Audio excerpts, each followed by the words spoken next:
Hi Telugu viewers, Telugu గురుకు స్వాగతం. Technology పెరిగే కొద్దీ కొత్త మోసాలు వస్తూ ఉన్నాయి.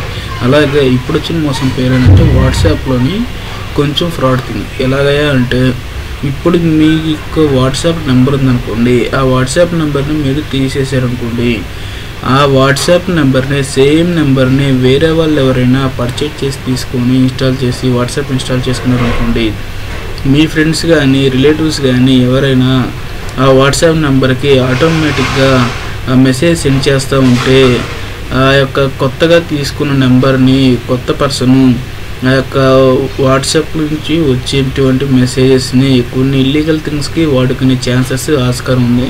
మన యొక్క డేటాని వాళ్ళకు వెళ్ళే ఛాన్సెస్ ఉంది. ఈ విధంగా చాలామంది యూజ్ చేసుకొని వాట్సాప్ ద్వారా వాళ్ళ యొక్క ఇల్లీగల్ యాక్టివిటీస్ కంటిన్యూ చేస్తూ ఉన్నారు. ఈ విధంగా మనం చిక్కుల్లో పడే విధంగా. దీనికి సొల్యూషన్ ఏంటంటే, మ్యాక్సిమం మన యొక్క వాట్సాప్ నెంబర్ని మనం రిమూవ్ చేయకుండా ఉండటమే కొంచెం చెప్పుకోదగ్గ సూచన. Thank you for watching viewers.